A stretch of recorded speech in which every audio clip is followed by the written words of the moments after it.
Bonjour à tous, bienvenue, très nombreux, je ne sais pas, mais en fait ça va venir peut-être au fur et à mesure, sur un sujet qui nous tient à cœur, la mobilité en transition, un vaste sujet, un sujet qu'on va pouvoir traiter ce matin pendant une petite heure avec deux intervenants. Le premier intervenant, c'est Olivier Marcheguet de la société Rêve Mobilité et puis Patrick Buchard de la société Gruo. On va commencer d'abord par chacun se présenter, un peu représenter nos entités. Et puis on va aborder le sujet qui nous intéresse aujourd'hui, c'est le rétrofit électrique pour les autocars.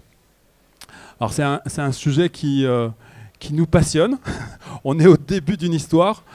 Tout reste à inventer et on va vous expliquer pourquoi on commence en fait ce partenariat, puisqu'il y a une ambition importante de la part aussi de nos institutionnels, du Conseil régional, notamment des Pays de la Loire, à vouloir verdir le parc d'autocars des Pays de la Loire.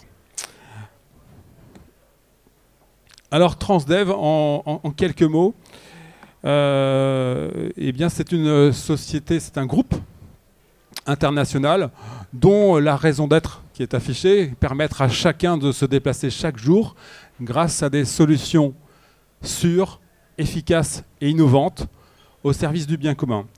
Et justement, quand on parle d'innovation, c'est bien la thématique qu'on a aujourd'hui, parce que comme on est au début d'une histoire, eh bien, on va travailler beaucoup l'innovation en fait, dans les mois à venir.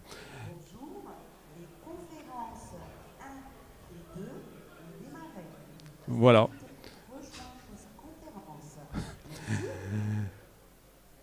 Et pour continuer la présentation sur Transdev, en fait, Transdev, c'est un groupe constitué de deux actionnaires principaux. L'actionnaire de la Caisse des dépôts, que pour certains d'entre vous, vous connaissez, et le groupe Rettmann, qui est un groupe allemand qui nous accompagne en fait dans le développement des services, et notamment dans la mobilité. Aujourd'hui, Transdev, c'est un peu plus de 100 000 personnes dans le monde, dans 19 pays. On s'est un petit peu agrandi sur 2023 avec notamment une société américaine où on a beaucoup de développement sur le continent.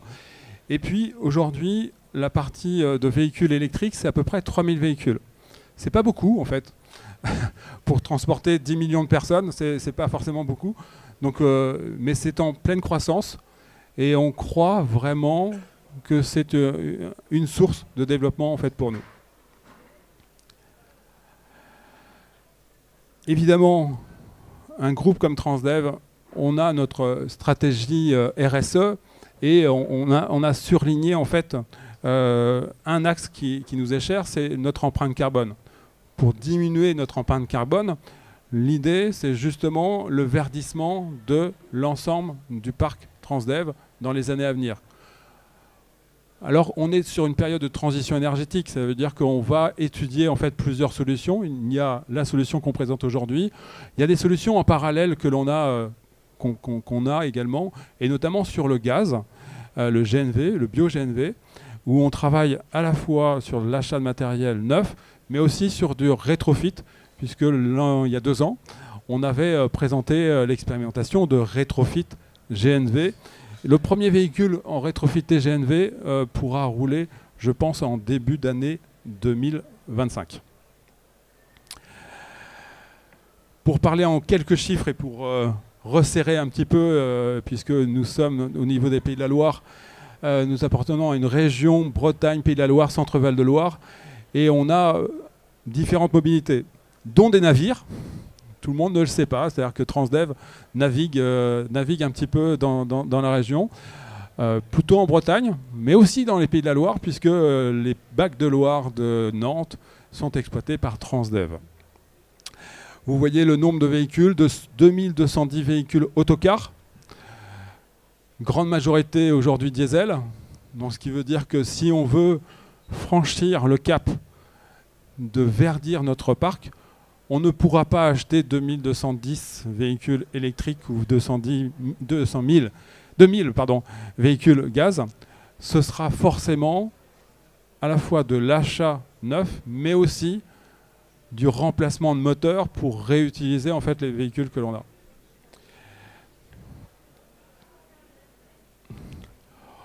On a fait un petit focus essentiellement sur les Pays de la Loire. Transdev, on est présent au Mans sur les lignes interurbaines. On est présent à Laval également sur aussi du transport scolaire, un peu d'interurbain, sur Angers et sur Nantes. Alors Nantes, on a deux spécialisations. Le transport urbain de la Sémitane à Nantes. Les Bacs de Loire, j'en ai parlé tout à l'heure. Et puis également une société de petits véhicules, VAD, transport de personnes à mobilité notamment réduite, mais aussi du transport 9 places en petits véhicules. On a travaillé toute la partie en fait, environnementale, pas uniquement sur le verdissement de notre flotte. On a également travaillé avec la région sur de la reforestation. On a planté 10 000 arbres en 2023. C'est le début. On a fait la première forêt Aléop. Aléop, c'est le nom du réseau interurbain des Pays de la Loire. Évidemment, on a une démarche de labellisation à la fois avec un objectif CO2, c'est une labellisation avec l'ADEME, que l'on a fait déjà depuis quelques années, avec des engagements sur la réduction en fait, d'émissions, mais aussi sur de la formation de conducteurs. On croit beaucoup à la formation de conducteurs, à la formation d'éco-conduite. Donc ce que je disais tout à l'heure, ça veut dire qu'on a commencé à verdir le parc depuis quelques années. La première expérimentation qu'on a faite, c'était en 2018. Les 2 premiers véhicules au gaz qui ont circulé dans les Pays de la Loire, c'était en Mayenne, en Sarthe, sur le réseau interurbain de la Sarthe.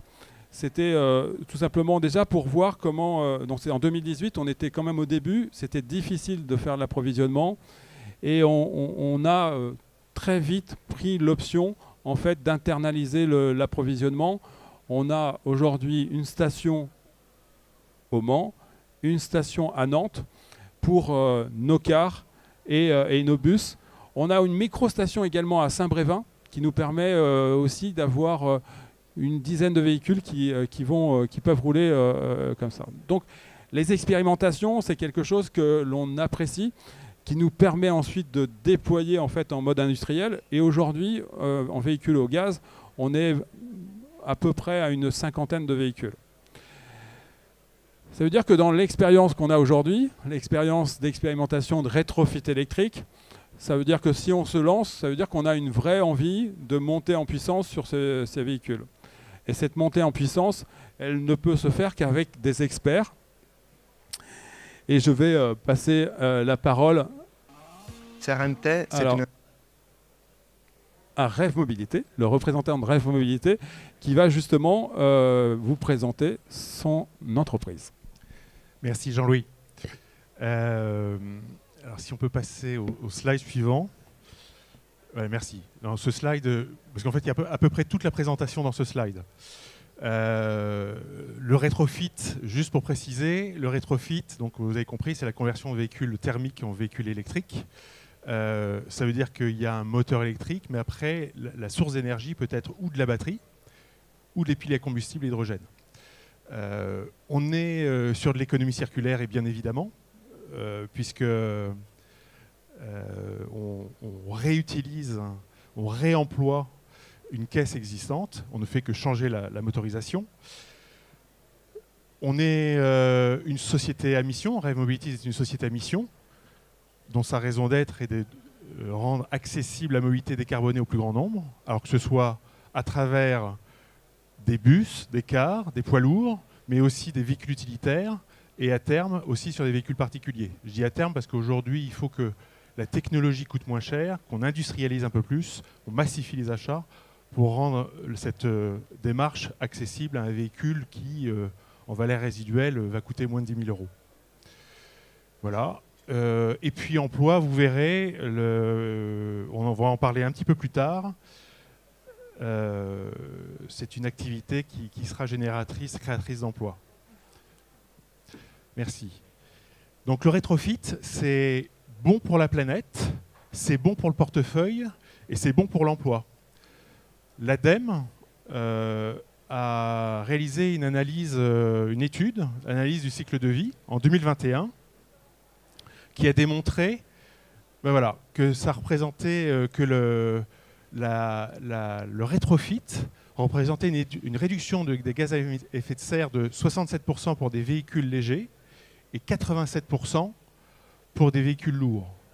Alors, je ne vais pas rentrer dans le détail, mais l'idée, c'est de dire, au bout de 10 ans, on a le choix entre où je rétrofit, où je maintiens mon véhicule diesel, ou je le remplace par un véhicule électrique équivalent. Ça, ce sont les pourcentages. Si on donne des valeurs, pour un véhicule industriel, pour un véhicule, un car, un bus, ça représente 316 tonnes de CO2, équivalent CO2, économisés par véhicule. J'y reviendrai après parce que ça représente quelques hectares de forêt. Et manifestement, Transdev y est sensible. Et pour un véhicule léger, que ce soit un utilitaire ou un véhicule, voilà, un véhicule particulier, c'est 6 tonnes d'équivalent CO2 économisé. Donc je vous ai dit, c'est bon pour la planète, c'est bon pour le portefeuille, parce que finalement, alors c'est un pourcentage, donc évidemment c'est... Mais l'ordre de grandeur, un véhicule rétrofité, c'est 50%, ça vaut pas le coup de tomber, mais c'est 50% moins cher que le véhicule neuf équivalent électrique. Et puis c'est bon pour l'emploi, parce que les projections à 10 ans montrent que le rétrofit, l'ensemble de la filière rétrofit, va créer en France à peu près 40 000 emplois. Créer ou sauvegarder, comprenez, puisque en fait, vous allez voir qu'on se déploie dans les régions pour faire la transformation, faire la conversion. Voilà. Et puis, j'insiste sur un point, il y a un cadre légal, la loi LOM, qui impose aux entreprises que leur flotte soit en 2026 à hauteur de 37% décarbonée, et en tous les cas, réduction limitée. Et puis pour les collectivités, les administrations, 50%. Donc il y a un cadre légal, un cadre réglementaire qui demande à accélérer cette décarbonation. Voilà. C'est moi qui fais l'écran. Merci. Donc là, 2026. 2026. Alors, je ne sais plus si c'est 1er janvier ou 31 décembre, mais c'est 2026, c'est-à-dire c'est demain. Donc ce slide, c'est pour vous dire que Rêve Mobilities, c'est les plus beaux, les plus forts. Non, je plaisante un petit peu. L'idée, c'est de montrer qu'alors qu'on n'a pas encore sorti le moindre véhicule, hein, aujourd'hui, on n'a pas de véhicule homologué sur la route. On a des véhicules qui roulent, qui sont des prototypes, mais on n'a pas encore de véhicules qui roulent homologués. Et ben malgré ça, en 3 ans et demi, on a eu plus d'un demi-million de visiteurs sur notre site. Vous voyez, 9000 devis, 3000 essais, des commandes potentielles à un montant très important. Tout ça pour vous dire qu'il y a une réelle demande. Il y a une réelle demande, et sur l'ensemble des marchés, que ce soit celui des artisans. On a fait une étude avec la MAPA, la mutuelle des artisans et professions alimentaires. La moitié, 46% des gens, se disent intéressés, très intéressés, parce qu'ils ne voient pas de solution. Demain, ils interviennent en ville et ils ne voient pas de solution abordable pour remplacer leur véhicule ou pour pouvoir se mettre à l'électrique, sachant que ce sont souvent des véhicules équipés. Une flotte comme Sapiens, je ne sais pas si vous connaissez, ils débouchent les canalisations, donc ce sont des hydrocureuses. Donc l'équipement finalement coûte beaucoup plus cher, quasiment, enfin coûte cher, et donc remplacer un véhicule, c'est remplacer aussi l'équipement. Donc évidemment, l'investissement est assez important.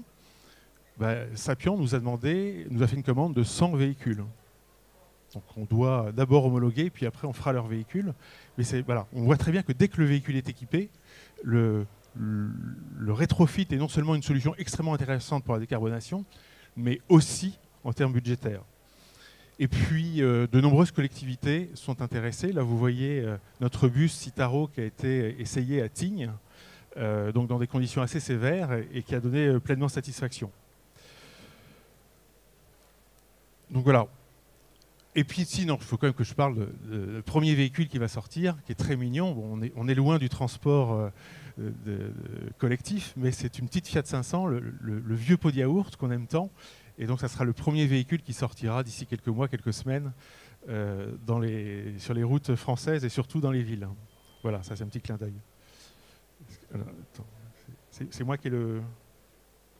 Ouais. Voilà. Et donc on en vient au sujet qui nous réunit, vous et nous, aujourd'hui. C'est que aujourd'hui, ce qu'on vous présente, c'est la parfaite illustration de ce que j'ai dit en introduction. C'est-à-dire que qui mieux que Gruo, Patrick se présentera, mais qui mieux que Gruo pour installer des systèmes rétrofit quand on connaît, je dirais, l'histoire et la réputation de Gruo. Donc nous projetons un partenariat assez intense avec Gruo sur 2 sites. D'abord sur Laval, où Gruo convertira des véhicules utilitaires. À terme, on parle de plusieurs dizaines de véhicules par semaine. Et sur le site du Mans, qui est dédié aux poids lourds, la conversion de rétrofit de véhicules, donc des poids lourds, donc d'abord des cars, des bus, et puis après des camions. Voilà. Donc, allez, je me mets à rêver, Jean-Louis. Si Transdev décidait sur 8 ans de rétrofiter 10 à 20% de sa flotte d'autocars, quels que soient les usages, j'ai fait un petit calcul, c'est pour ça que j'ai mes notes. Ça représente à peu près 500 véhicules, hein, j'arrondis. Ça représente en termes d'impact 16 000 tonnes de CO2 économisées. Et pour vous dire ce que c'est que 16 000 tonnes de CO2 économisées, ça représente 140 km² c'est l'équivalent de 140 km² de forêt replantée. Ça dit peut-être pas grand-chose, 140 km². J'ai calculé, c'est 3 fois Nantes ou Angers. C'est 1,5 fois Paris, en superficie. Donc voilà. Donc quand on commence à parler d'impact, on a parlé d'impact sur l'emploi, on a parlé d'impact en termes d'économie de gaz à effet de serre. Voilà. La seule activité des cars représenterait sur 8 ans une grosse dizaine d'emplois équivalents temps plein créés en région. Et si on additionne les véhicules utilitaires et les cars, allez, c'est entre 70 et 80 emplois créés dans la région, juste à travers cette collaboration. Voilà. Et donc, en impact forêt, c'est 6 fois la superficie d'Angers. Donc voilà. Merci Olivier. Je ne sais pas si vous m'entendez. Ouais, c'est bon. Alors, on peut rêver, mais 10% n'est pas un rêve en fait. Ça va être une obligation. C'est-à-dire qu'aujourd'hui, l'industrialisation des véhicules ne permet pas d'avoir en fait de remettre toute notre flotte à neuf. Il faut imaginer au niveau des Pays de la Loire, c'est à peu près 3000 autocars. J'arrondis quand même un peu largement, hein, c'est 2800 je pense. Et 2800 autocars qu'il va falloir quand même décarboner très très rapidement. Donc c'est là où en fait il va falloir avoir des sites industriels et c'est là où je vais laisser la parole à Patrick pour pouvoir en fait avoir en fait une modification de nos véhicules mais au plus près de nos exploitations. Je regarde des collaborateurs de Transdev, ce que l'on n'aime pas, c'est rouler à vide. Ce qu'on n'aime pas, c'est d'avoir des industriels qui sont à l'autre bout de la France pour pouvoir dépanner nos véhicules. Nous, on ne peut pas, en fait. Donc, on a besoin d'industriels locaux. Et c'est là où, Patrick, je vais te laisser la parole pour présenter à la fois l'établissement et le projet. Voilà. Bon, ben, voilà, c'est moi, le dernier. Je suis Patrick Buchard, donc je suis en charge des mobilités urbaines chez Gruo. Voilà. Alors, je vais d'abord vous présenter le groupe. Nous sommes la vieille dame aujourd'hui, puisque nous sommes dans nos 135 ans, précisément cette année. On va les fêter à Laval et au Mans, en tout cas. Nous sommes 1500 collaborateurs. Il y a 16 sites, 11 en France, les autres en Pologne, en Algérie et en Italie. Et puis nous avons réalisé l'année dernière 270 millions d'euros de chiffre d'affaires. On va en faire 290 à peu près cette année. 55 000 transformations, bientôt 55 300. 55 000 transformations, je vais vous montrer ce que c'est. C'est des toutes petites transformations jusqu'aux très grosses. Un rétrofit, évidemment, donc une chaîne de traction thermique vers l'électrique, c'est évidemment une grosse transformation en termes d'heures de production. Des lignes de produits, je vais vous présenter. Nous sommes, comme on ne peut pas être partout, on a des distributeurs, un peu partout dans le monde. Il y a 150 distributeurs et puis 15 marques dans le groupe.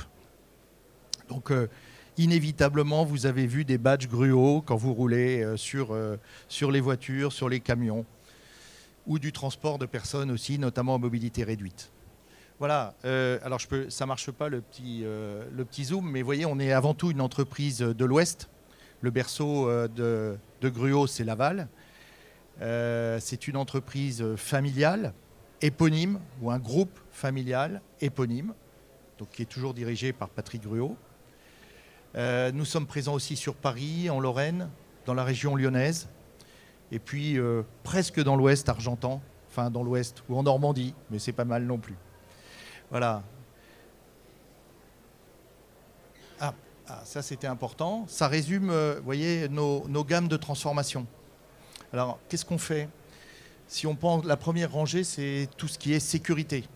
Donc, Dieu sait si c'est important aujourd'hui. Donc, c'est des voitures, des voitures ou des transports de personnes au plus large, liés à la police, à la gendarmerie, aux douanes, sociétés privées, évidemment, de gardiennage, par exemple, les polices municipales. Et puis, il y a tout ce qui est rouge, c'est les pompiers. Alors, les pompiers sous forme soit d'ambulances, pour les pompiers, et ambulances d'urgence, soit de véhicules spécifiques, parce qu'ils ont beaucoup de spécialités pour pouvoir sauver, prendre soin de la population. Il y a aussi toutes les ambulances blanches que vous voyez, forcément, sont des marques que vous devez voir sous la marque Petit, la marque Gifa, elle est vendéenne, la marque Petit, elle est de Tours, entre autres, Sanicar aussi, c'est sur Grenoble. Et je disais, il manquait des autocars en fait. Et alors, il manque des... Ah oui, mais on y arrive parce que je me suis débrouillé pour qu'il y ait des autocars qui arrivent quand même dans cette présentation. Mais on ne fait plus d'autocars aujourd'hui. On a eu fait. Ensuite, ce sont des véhicules qui sont plus... Il y a aussi du funéraire, parce qu'une fois qu'on a parlé des pompiers, des ambulances, on arrive assez rapidement au funéraire. Le transport de personnes, des petits bus, mais sous forme de 20 places, sous forme de master ou de 3,5 tonnes. Et puis du véhicule frigorifique, du véhicule de déménagement tout au fond, des véhicules spécifiques aussi au Mans. Et puis sur la partie gauche, qui est en fait probablement une des parties, ce qui est important pour Gruau à l'avenir, c'est les nouvelles mobilités. Ce n'est pas forcément à 4 roues, ça peut être à 2 roues, à 3 roues, des vélos cargo, voire des espèces de petits chariots électriques que nous testons avec la Poste. Voilà, donc c'est extrêmement diversifié. J'ai pris ça, voilà, et je commence par un bus. Parce qu'il fallait commencer par un bus. Bon, en 1996, moi j'étais pas né chez Gruau. Voilà, Gruau faisait avec Ponticelli, à l'époque, qui s'appelle PVI aujourd'hui, qui appartient à Renault, un véhicule électrique qui s'appelle le Montmartrobus. Donc, si vous avez déjà été à Montmartre, ça grimpe. Ça montrait déjà que Gruau était en capacité et de faire des bus et de s'intéresser aux véhicules électriques. C'était très précurseur à l'époque, parce qu'en 1996, on parlait assez peu de motorisation électrique. Puis il se trouve que ça a rapproché Gruau de la RATP. Et en 2001, la direction de la recherche a proposé à Gruau de travailler sur un petit véhicule urbain, plancher plat, un salon roulant en fait. Alors pour ceux qui le connaissent, il s'est appelé le microbus chez Gruau, vous le voyez. En 2006, il est né. Et il avait 3 motorisations. Il était capable d'être thermique, hybride, puis électrique. D'abord avec des batteries un peu spéciales. Et puis ensuite est très vite arrivé un partenariat avec Bolloré. Et c'était les batteries Bolloré qui viennent de Ergué-Gabéric en Bretagne et qui ont électrifié ce véhicule. Voilà. Et donc c'était le Bluebus qui a été RATP. Je ne sais pas si Transdev a été client. Alors pour le microbus, on a été client. Peut-être en Bluebus aussi après. En fait, microbus, j'ai eu un microbus dans le sud Sarthe pour une petite commune et il fonctionnait très bien et c'était un véhicule électrique et qui avait une petite rotation très intéressante. Il y en a un au Mans, monsieur l'ambassadeur. Voilà la Mancelle. La Mancelle, c'est des Bluebus. C'est des Bluebus, oui. Et puis, cette activité a été ensuite revendue à Bolloré, qui l'a évidemment, il est passé du nom de Microbus au nom de Bluebus. Je ne sais pas si vous m'entendez. Juste rapprocher, c'est mieux comme ça, rapprocher du menton. Comme ça bon, formidable. Ensuite, on a Gruot a travaillé un véhicule qui s'appelait l'Electron, qui a eu deux versions, Electron 1 et Electron 2, qui était en fait du transport de marchandises, puisque c'est aussi une des activités que nous faisons. Et ce véhicule était plutôt, vous voyez, un châssis cabine pour transporter ou faire du déménagement ou transporter des meubles ou je ne sais quoi. En 2022, c'est-à-dire assez récemment, nous avons créé une filiale qui s'appelle Flex & Move et qui a pour vocation d'être un observatoire, donc une start-up, mais qui a vocation d'être un observatoire des nouvelles tendances de la mobilité. Et à ce titre, on s'est intéressé à tout ce qui pouvait constituer le paysage de demain en matière de transport. Et on l'a voulu, alors je l'ai noté parce que c'est facilement mémorisable, c'est la mobilité des 3 P, propre, la proximité, et pour les professionnels. Donc on est en plein côté Transdev, en tout cas le transport de personnes en ville. Et on s'est intéressé aussi aux clients particuliers, aux utilisateurs professionnels, mais avec 1 ou 2 véhicules, aux utilisateurs de type parc d'entreprise, les grandes flottes, et puis aussi les collectivités territoriales, dont effectivement des départements, des mairies, etc. Donc on a un panorama assez précis de des besoins de demain, et ils sont extrêmement diversifiés. Le rétrofit en fait partie, parce que c'est un moyen économique de redonner une vie et un horizon à un ancien véhicule, et de le rendre propre surtout, plutôt que d'en racheter un électrique et que le thermique parte ailleurs, polluer ailleurs, quoi. Donc l'idée, c'est véritablement un véhicule polluant pour un véhicule propre. Donc nous, voilà notre offre. Donc ça, c'est ce qu'on propose. Donc c'est une fusée propre forcément. Donc on est alors dans toutes nos ventes, il y a à peu près plus de la moitié de nos ventes qui se fait en direct avec des utilisateurs. Donc c'est la capacité à faire des offres, à être apporteur d'affaires, tout simplement. La deuxième, c'est la remise à niveau. Si on prend l'exemple des bus, c'est la remise à niveau, bus ou car, c'est la remise à niveau du véhicule, c'est-à-dire la capacité à avoir des sièges qui sont abîmés, donc de la sellerie, des habillages, des sols, etc. Donc c'est remettre à niveau le véhicule, puis remettre aussi la transformation propre. La conversion, c'est la chaîne de traction. Donc c'est une chaîne de traction thermique qui devient électrique. Donc ça c'est ce qu'on a fait dernièrement aussi avec l'Electron. Olivier l'a montré. Au Mans, on va spécialiser plus en bus et en truck, donc en camion.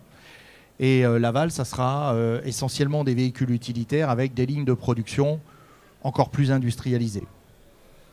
La capacité aussi, le 4, la capacité d'augmenter ou d'améliorer le produit, c'est intégrer des nouveautés, c'est-à-dire mettre aussi à niveau, parce que les véhicules qui ont 10 ans ou 15 ans, ils sont anciens, ils ne correspondent pas toujours aux normes ou aux réglementations du moment, et c'est de leur redonner cet avenir.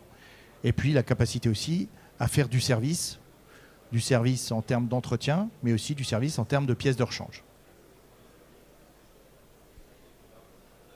Voilà. Bon, je n'ai pas commencé par notre raison d'être, mais je termine par 3 priorités stratégiques sur les 6 que nous avons. La première, c'est l'industrie. Nous sommes un groupe industriel. Olivier l'a dit, c'est de la création d'emplois. C'est extrêmement important.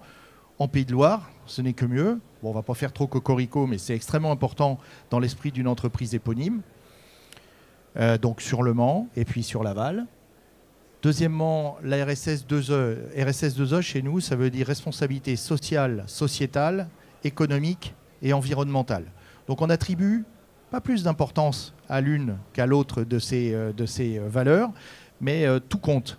Et donc pouvoir participer à la mise en place de véhicules propres, ça fait vraiment partie de nos priorités. Et puis déployer nos services et la digitalisation, clairement, c'est la capacité à enrichir les véhicules, à les maintenir aussi. Et donc ça fait partie de ce que Gruot doit apporter à ses clients. Voilà. Juste pour terminer, vous voyez, Notre baseline pour les jusqu'à 2030, c'est un jeu de mots, mais qui était facile pour nous. On est avant tout un carrossier de l'utilitaire, mais c'est être utile à la Terre par nature. Donc ça va bien aussi avec le rétrofit. Merci beaucoup, Patrick. Je ne sais pas si ça évoque quelques questions pour vous, si vous avez... Mais moi, j'ai une ou deux questions déjà spontanément. La première, c'est que on sait qu'on va se lancer maintenant très rapidement justement sur des rétrofits électriques. En tant que transporteur et parfois délégataire de services publics, donc j'ai une responsabilité. Et ma responsabilité, c'est justement de garantir en fait toujours une continuité de service, d'avoir un véhicule qui va être toujours au mieux de sa forme. Et comme vous êtes deux intervenants sur le rétrofit, moi, ce qui m'intéresse, c'est de savoir qui a la responsabilité. Je sais que je vais pouvoir aller voir Patrick pour la réparation, mais la responsabilité de la technicité, qui l'a? Alors, merci pour cette question. Ça permet de clarifier un certain nombre de choses. Rave Mobilities, en tant que rétrofiteur, a un statut de constructeur. Donc, la responsabilité, la garantie est assurée par le constructeur. Donc ça, c'est clair. La responsabilité à la fin, c'est celle du constructeur, donc de Rave Mobilities. Après, on s'appuie sur des acteurs de l'automobile, et en premier lieu Gruo, qui installe, et on organise après un service de maintenance, et en général, sur des usages très professionnels. Ça ne sera pas forcément un schéma standard, mais on s'appuiera, ça sera certainement ce trio-là qui organisera la maintenance. Mais non, mais c'est exactement ça. Nous, on va porter la responsabilité de la fabrication, de la transformation, mais de le faire, on fera ça sous le pilotage et dans les, comment dire, dans vos standards, dans ce que vous nous demanderez de faire, d'assurer. Maintenant, évidemment, nous, en termes de responsabilité, nous faisons aussi des véhicules pour les constructeurs. Vous ne le savez pas, ce n'est pas marqué Gruo, mais on porte la responsabilité. On sait ce que c'est que de porter une responsabilité. Puis on sait aussi que quand on s'adresse à des professionnels, il faut que le véhicule il marche tous les jours. Il fonctionne tous les jours, toutes les nuits, tous les jours. Et ça impose un haut niveau comment dire, de processus qui fait que ça fait partie de nos habitudes, quoi. Je vous ai pas dit qu'on est agréé par beaucoup de constructeurs, mais voilà, c'est ça. On est reconnu aussi pour la qualité de nos standards. Et c'est pour ça que très rapidement, on est venu voir Patrick et toute son équipe pour envisager l'industrialisation de ce type de conversion avec Gruo, parce que ça nous semblait une évidence. Et justement, enfin, Valérie. Le coût global d'une transformation d'un rétrofit, c'est combien par car? Alors, ce que j'ai indiqué tout à l'heure, c'est que on ne va pas donner un chiffre précis, évidemment, parce que ça dépend quel cahier des charges, quelle autonomie. Ce que je peux vous dire, c'est que un des composants qui impacte énormément le prix, c'est la batterie, c'est l'énergie embarquée. On n'est pas loin de 50% du coût de la transformation, c'est la batterie. Donc évidemment, ça a un impact très fort. Mais cette idée de se dire, je sais quel est le prix d'un véhicule électrique neuf de la même catégorie et le rétrofit, c'est la moitié, c'est ça. Je vais donner un exemple. Je ne vais pas parler de car, je vais parler de bus. Un bus électrique, c'est un peu moins de 600 000 € aujourd'hui. Donc voilà. Le même bus rétrofité, c'est un peu moins de 300 000 €. Ouais. Mais voilà, ça donne des ordres de grandeur. La conversion. Oui. Le véhicule, on l'a déjà. Il est déjà amorti. Alors, du coup, ça peut amener une autre question. C'est-à-dire que ça veut dire qu'on réinvestit sur un véhicule qui a déjà un coût. Et derrière, ça veut dire que se pose la question de la durée de vie d'un véhicule. Aujourd'hui, la durée de vie, selon les contrats, puisque les contrats sont faits notamment par notamment le conseil régional. Aujourd'hui, en transport scolaire, c'est 15 ans dans les Pays de la Loire. Ça veut dire que quand on a un véhicule rétrofité, il faut aller au-delà de 15 ans. Il faut enlever cette barrière. Et aujourd'hui, alors c'est vrai que on est 3 interlocuteurs, mais c'est vrai que pour être plus complet, on aurait pu aussi avoir notre client institutionnel qui est quand même notre donneur d'ordre. Mais on sait qu'aujourd'hui, leur volonté, c'est plutôt d'exploser en fait cet âge limite. Ça veut dire qu'un car qui a une durée de vie de 15 ans, il aura forcément un peu d'usure. Il y a des pièces. C'est-à-dire qu'il y a à la fois le coût du rétrofit qu'il faut envisager, mais aussi une remise à niveau. Et on sait que cette remise à niveau, ça dépend en fait du type de matériel qu'on va avoir, mais ça s'ajoute quand même. Et donc, 15 ans, il faut facilement rajouter 5, 7 ans supplémentaires. Ça veut dire que c'est des durées de vie qui seront plus proches entre 20, 22 ans, voire plus, selon... Et est-ce qu'il faut se fixer une limite, en fait? C'est là aussi. Est-ce que après, c'est pas moi en tant que professionnel d'une délégation de service public, c'est à moi de prendre la responsabilité de la durée de vie de matériel de telle manière à avoir la continuité de service. Donc il faut changer aussi nos réflexes que l'on avait avant. Et ça, c'est un modèle économique qu'on n'a pas encore connu et qu'il va falloir développer, je pense, et s'interroger sur ça. Et justement, quand on continue un petit peu la réflexion, moi j'ai une réflexion aussi sur... on est sur de nouvelles technologies pour nous dans le monde de l'autocar. Il y a peu de cars électriques. Je crois qu'au niveau des Pays de la Loire, j'en connais un avec certitude en car. Ça veut dire que notre personnel de maintenance, nous, n'est pas forcément formé. Mais vous, ça veut dire que là aussi, vous avez aussi besoin, si on rentre dans une industrialisation, tout le mal que l'on peut se souhaiter, c'est qu'il y a un volume de cas. Comment se passe en fait la formation? Est-ce qu'il y a quelque chose de spécifique et comment ça va se passer concrètement sur la première commande qui va bientôt arriver? J'en profite pour dire quelque chose en introduction. C'est que la technologie qu'il y a dans le rétrofit, c'est la même que celle que vous allez trouver dans un véhicule électrique neuf. Ce ne sont pas des pièces d'occasion. On met une chaîne de traction neuve. C'est peut-être évident, mais c'est toujours bien de leur dire. On est sur un moteur neuf, des batteries neuves, une électronique neuve. Et donc, on est sur une technologie qui est totalement comparable. Et quelquefois, on utilise, dans certains cas, les mêmes moteurs, des composants communs à la version électrique neuve. Donc, on est sur une technologie qui est parfaitement compatible avec ce que ceux qui entretiennent les véhicules électriques connaissent déjà. Donc ça, c'est le petit préalable. Ensuite, le sujet de la formation, en effet, c'est un sujet capital.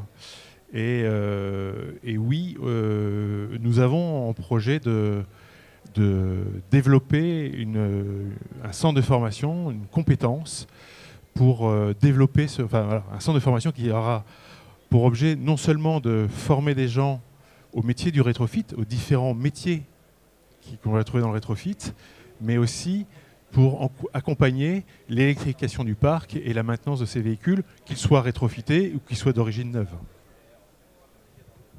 Alors, en ce qui concerne Gruau, nous, vous avez compris, c'est pourquoi j'ai pris le soin de vous montrer cette échelle de temps. Depuis 1996, il y a un savoir-faire sur les véhicules électriques et ça s'accélère. Aujourd'hui, chaque jour, on accueille des véhicules de constructeurs qui sont électriques. Parce qu'on reçoit des Zoé, des Clio, des véhicules utilitaires électriques. Donc ça, dans un atelier, ça ne se traite pas comme un véhicule thermique. Donc il y a des mesures de sécurité, il y a des standards, il y a aussi des qualifications professionnelles pour intervenir là-dessus. Et que ça soit d'ailleurs au Mans, à Laval, mais dans aussi les autres sites du groupe, alors pas 100%, mais nous avons des opérateurs qui sont certifiés pour pouvoir intervenir sur des véhicules électriques. À la fois en production, mais aussi en maintenance. Et puis, vous l'avez vu, on a conçu aussi des véhicules électriques.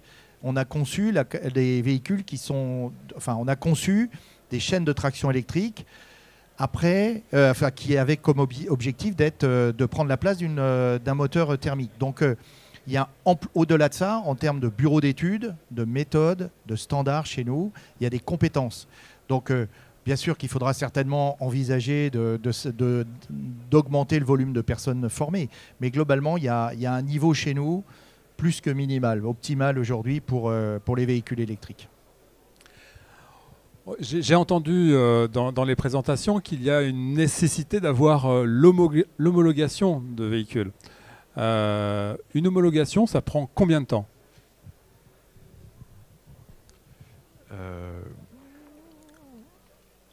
Déjà, développer un véhicule, ça prend combien de temps? Je veux dire que si, pour une équipe bien formée, c'est l'ordre de grandeur, c'est une grande année. J'ai envie de dire 15 mois.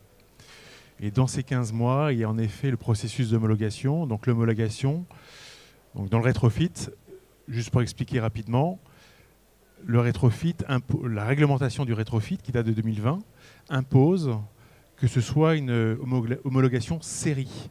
C'est-à-dire que ce n'est pas une réception à titre individuel, c'est une homologation série. Ça veut dire que le véhicule passe toute la gamme de tests qu'un constructeur traditionnel ferait passer à ses véhicules. À l'exception du crash test. Pourquoi? Parce que d'abord, la réglementation est très précise, on ne change pas le comportement du véhicule, on ne change pas la dynamique du véhicule. Le moteur n'est pas plus puissant, les masses sont les mêmes, avec la même répartition des masses. Donc à l'exception du crash test. Ça prend combien de temps? On va dire à peu près 3 mois. Ensuite, le véhicule, enfin le rapport de l'UTAC est transmis au CNRV, Centre national de la réception des véhicules. Et là, à peu près 1 mois, si tout se passe bien. C'est une donnée qu'on ne maîtrise pas encore tout à fait parce que pour l'UTAC et pour le CNRV, le rétrofit est une matière nouvelle. Donc, ils sont prudents. Alors, à nos yeux, ils ne sont pas assez rapides. Après, il faut comprendre aussi la responsabilité qu'ils prennent, eux, de leur côté. Et donc, c'est normal, on peut le comprendre, en tout cas intellectuellement, qu'ils prennent du temps.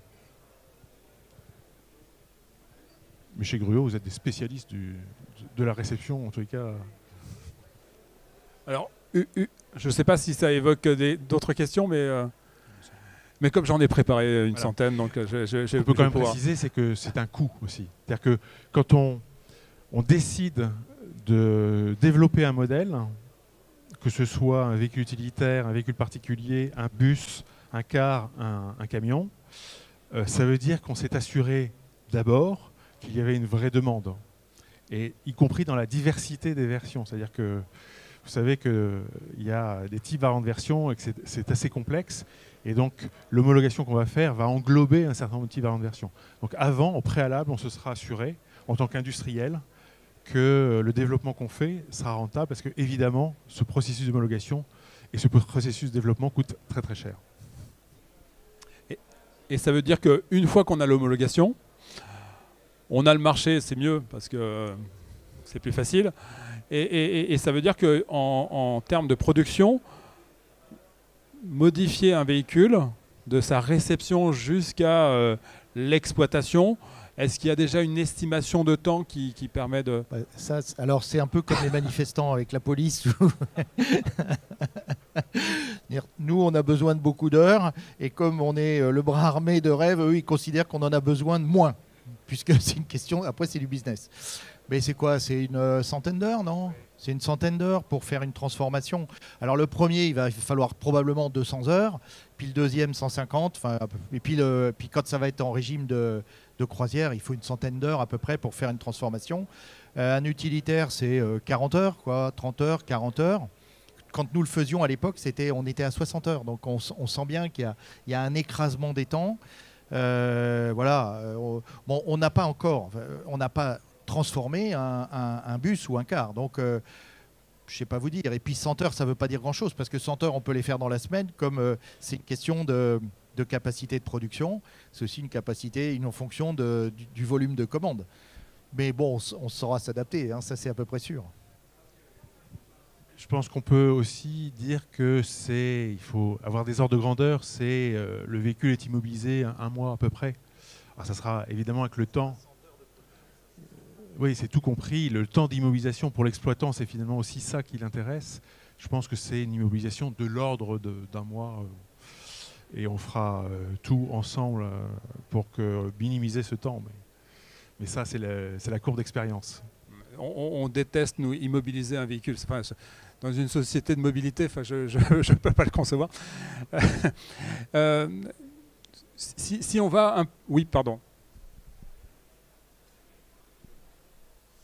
Je me permets de poser une question. En fait, ce qu'on voit là, c'est que ça change toute la chaîne de valeur sur la partie mobilité transport.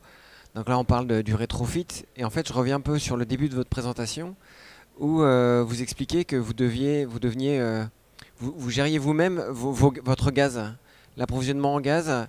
Donc, une première question, c'est pourquoi est-ce que vous êtes allé dans cette transformation? Et puis, est-ce qu'il y a d'autres en fait transformations de la chaîne de valeur liées à la notion de rétrofit? Alors, pour répondre à la question, pourquoi en fait on a privilégié en fait l'approvisionnement plutôt que d'aller directement dans les stations, c'est tout simplement les stations, la répartition des stations au niveau des Pays de la Loire n'est pas homogène.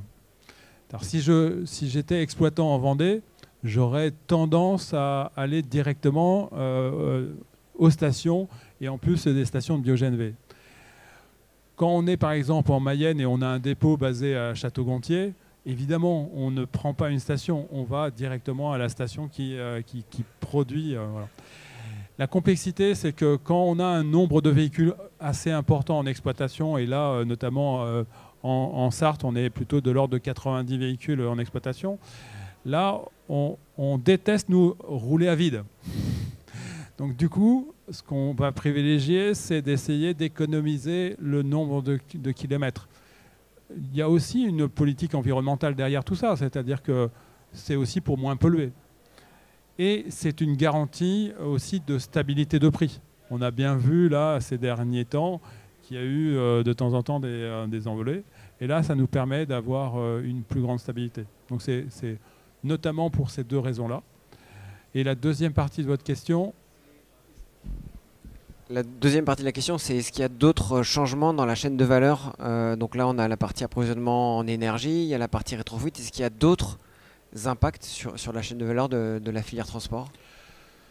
La plus grande chaîne de valeur, de toute façon, c'est déjà de réutiliser le véhicule. Enfin, pour moi, c'était même...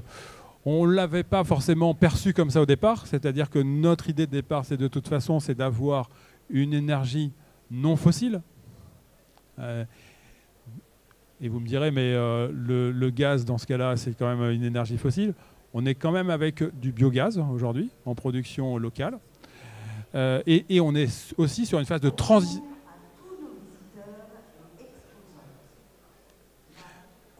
On est aussi sur une transition énergétique. On sait que le gaz ne sera que pendant une période. Et juste là, on a une autre notion, c'est le rétrofit électrique. Et on s'intéresse aussi au rétrofit hydrogène. Et d'ailleurs, c'est une question que je pourrais aussi vous poser. C'est-à-dire que j'ai cru apercevoir en fait quelques slides là-dessus. Ça veut dire que...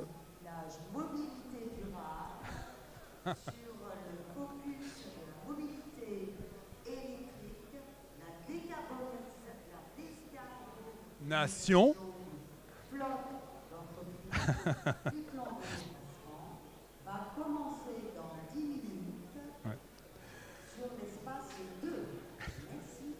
Ce sera ici, hein, mais on va pouvoir aussi intervenir.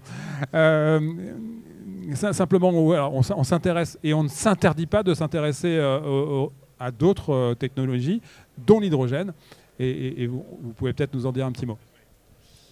Oui, tout à fait. Ce que je disais tout à l'heure, c'est que le rétrofit intègre plusieurs technologies. La batterie, évidemment, mais aussi la pile à combustible. Donc ça, c'est la deuxième phase. Maintenant, il faut être très pragmatique. Alors, on a monté aussi un think tank qui s'appelle la Coalition Rétrofitage 2, qui justement réunit on va dire, l'ensemble de la chaîne de la valeur, que ce soit des chargeurs, des rétrofiteurs, des logisticiens, des transporteurs, mais aussi des institutionnels, pour travailler là-dessus. Aujourd'hui, la solution hydrogène, que ce soit via une pile à combustible ou via un moteur à combustion interne, c'est pas tout à fait le même niveau de maturité. Aujourd'hui, il faut apporter des solutions qui sont robustes, qui sont économiquement acceptables. On est encore à des prix très élevés. On y viendra. On y viendra, mais voilà, il faut accepter le temps de la maturité et de l'industrialisation. Mais c'est certainement des solutions d'avenir, et ces solutions ne s'opposent pas. J'ai envie de dire, aujourd'hui, quand on est sur des besoins, des usages qui vont jusqu'à peu près 200 km, certainement, dans les mobilités décarbonées, la batterie est la bonne solution, une des meilleures solutions. Si le besoin, c'est d'aller à 500 km, la batterie n'est surtout pas une bonne solution, parce qu'on ne saura pas répondre. On va embarquer trop de batteries. D'abord, on sera hors réglementation, et on va transporter du poids avant de transporter des gens. Donc là, il faut passer à une autre technologie qui sera celle, notamment, de la pile à combustible hydrogène. Donc voilà.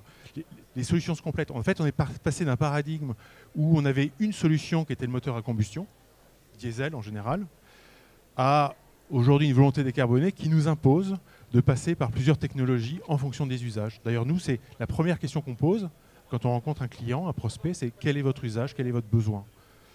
Et quelquefois, on dit, notre technologie n'y répond pas, on était ravis, mais on n'est pas la bonne solution. Et en tant qu'exploitant de transport, l'usage est très important. C'est-à-dire qu'on sait qu'aujourd'hui, le gaz, on va faire un nombre de kilomètres relativement important, c'est plus de 300 km le jour, facilement. Là où en fait en électrique, on va avoir des services qui vont être un peu différents. C'est 150 km raisonnablement, et puis ou avec des recharges en cours de journée. Et puis il y a une notion de coût et d'avancée technologique. L'avancée technologique aujourd'hui, elle est sûre en fait sur la partie gaz, sur la partie électrique. Sur la partie hydrogène, il y a un problème de coût encore. Hein, le modèle économique n'est pas forcément... Et donc on est face à un défi d'urgence. C'est la discussion qu'on a eue notamment avec nos clients institutionnels. L'urgence fait qu'il va falloir aller vite sur les sujets. Donc le gaz, on peut y aller et on y va. L'électrique, on peut y aller et on y va. L'hydrogène, il va falloir de l'avancée technologique pour pouvoir vraiment être dans un mode industriel et acceptable financièrement. C'est-à-dire que là aussi, les budgets ne sont pas extensibles et l'acceptation budgétaire n'est pas encore au rendez-vous. Mais on ne s'interdit pas non plus de faire la recherche et qu'il y a des projets un petit peu partout. Il y en a eu... Décidément. Il y a des expérimentations qui ont été faites en Normandie. Il y a des projets en Bretagne qui sont en cours. Nous, on s'est déjà intéressé à 2 projets. Donc on va laisser l'hydrogène aux autres régions. Mais on sait de toute façon qu'on sera sur un mix énergétique. On ne sera pas uniquement sur une techno, on sera sur plusieurs technos. Et c'est pour ça que j'ai posé une question sur la formation, parce que ça veut dire que nos services de maintenance de demain auront une connaissance du diesel, parce que le diesel, ça va quand même prendre du temps avant que ça s'arrête. Ils auront une connaissance de toute façon sur le gaz, ils auront une connaissance électrique, et il faudra avoir des connaissances aussi sur l'hydrogène. On commence à avoir des moutons à 5 pattes quand même dans nos ateliers. Par contre, c'est hyper intéressant. C'est là où parfois on a du mal à recruter en fait, et à trouver du sens. Là, au contraire, je pense qu'on peut attirer en fait, vraiment des personnes dans des services maintenance. C'est justement parce qu'on va avoir une diversité de technologies et on va devoir former. Alors peut-être en s'appuyant sur des centres de formation qui seront faits en local, ça ce serait merveilleux. Mais au-delà du rétrofit, c'est un ensemble de formations qu'il va falloir pouvoir délivrer à notre personnel. Une dernière question, puisqu'il est 58. Non ? Un mot de conclusion, peut-être ?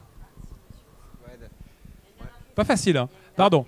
En fait, toutes ces infos complémentaires, ça pose la question aussi du gisement de biogaz, mais aussi, en fait, l'électricité, on a l'impression que c'est... on branche la prise, mais en fait, ça va poser une question dans les infrastructures, puisqu'il y a toutes les bornes de recharge aussi qui arrivent. J'imagine que les bus, pour le transport en commun, du moins, ça se charge plus ou moins en même temps, c'est-à-dire plutôt la nuit. Mais comment vous... Enfin, ça fait partie aussi de la chaîne de valeur. Comment c'est anticipé, ça, par rapport à Transdev ? Alors, il y a justement une réflexion qui est menée par un de mes collègues en région Centre-Val de Loire, qui est mon grand spécialiste en fait sur tous ces sujets-là. Et en fait, on imagine demain, parce que c'est que justement on aura un certain volume de véhicules électrifiés, rétrofités, qui auront en fait une batterie et qu'on aura en fait cette capacité de stockage. C'est-à-dire que sur des heures de pointe, à certains moments, plutôt que de charger nos véhicules, on va décharger nos véhicules pour pouvoir garantir l'heure de pointe. Et ça répond à votre question, c'est-à-dire que est-ce qu'on en sera en capacité de pouvoir eh bien, répondre à tout? Oui, parce que nous, on pourra recharger nos véhicules en heure creuse. Et généralement, en heure creuse, ça nous pose un peu moins de difficultés, et notamment la nuit. Et puis, quand il faut mettre un peu plus d'énergie en heure de pointe, eh bien, on pourra avoir comme ça des véhicules de stockage. Ça, c'est, je crois qu'il y a la même réflexion qui se fait également pour les voitures, justement avec des voitures pour l'habitat, où la voiture sert aussi pour alimenter l'ensemble de la maison. Je crois que c'était la dernière question. Merci beaucoup. Et on va laisser la place. Mais messieurs, Patrick, Olivier, merci pour l'intervention et bonne journée.